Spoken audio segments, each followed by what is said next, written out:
Son Excellence le Président de la République, Bassirou Diomaye Diakhar Faye, nous a fait ce matin l'insigne honneur de nous recevoir au Palais de la République. La rencontre portait, comme vous le soupçonnez sans doute, sur les préparatifs de la fête de l'indépendance 2026 qui doit se dérouler à Thiès. Nous avons fait avec le Président le tour de l'ensemble des questions qui tournent autour de cette fête. Parce que comme nous l'avions abordé ces derniers jours, et à ce titre d'ailleurs, nous avions pensé que la fête devrait en principe être juste un prétexte pour attirer des investissements, des programmes d'industrialisation, des programmes économiques à Thiès. Et nous avions déjà commencé à nos différents niveaux à élaborer, après un diagnostic extrêmement sérieux, des mémorandums pour recenser les différentes préoccupations des populations thiessoises, notamment en termes d'infrastructures scolaires, d'infrastructures sanitaires, d'infrastructures sportives, mais surtout en termes de voirie, parce que le constat général à Thiès est que la voirie de Thiès est complètement détériorée. Autour de toutes ces questions-là, nous avons trouvé un président de la République extrêmement réceptif et qui est déjà informé de la réelle situation de Thiès. Ce qui fait que le président de la République a promis de nous accompagner. Nous avons laissé les mémorandums à ce niveau et le président a promis de nous accompagner. Bon, effectivement, il a insisté sur la situation économique difficile que traverse le pays, mais surtout des délais extrêmement courts qui nous séparent de l'organisation de la fête. Néanmoins, il a promis de ne pas venir avec les mains vides.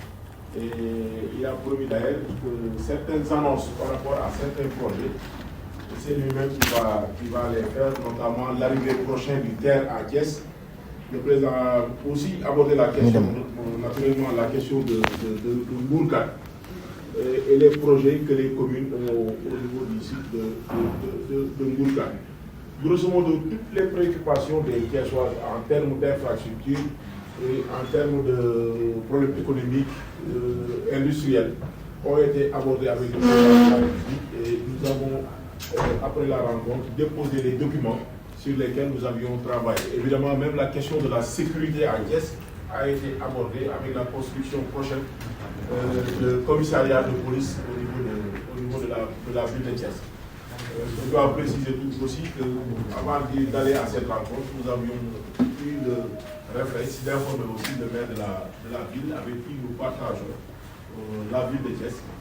Et comme le maire Mounidité l'a dit aussi, nous avons suggéré au président, dans une démarche exclusive et plus large, de recevoir les autres maires du département de Thiès, voire de la région de Thiès, pour les impliquer davantage dans l'organisation de ces défilés, pour leur faire profiter des projets de l'État du Sénégal.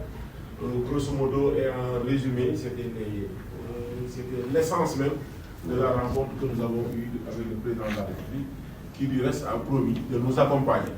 Maintenant, comment cet accompagnement va se faire, bon, nous attendons de voir.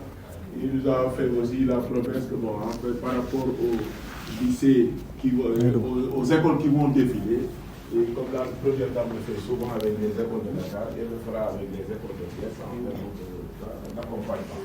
Donc, grosso modo, c'était la quintessence même des échanges que nous avons eus avec son Excellence le Président de la République, à qui nous réitérons nos remerciements les plus chaleureux et à qui nous souhaitons la bienvenue à Thiès pour la fête du 4 avril.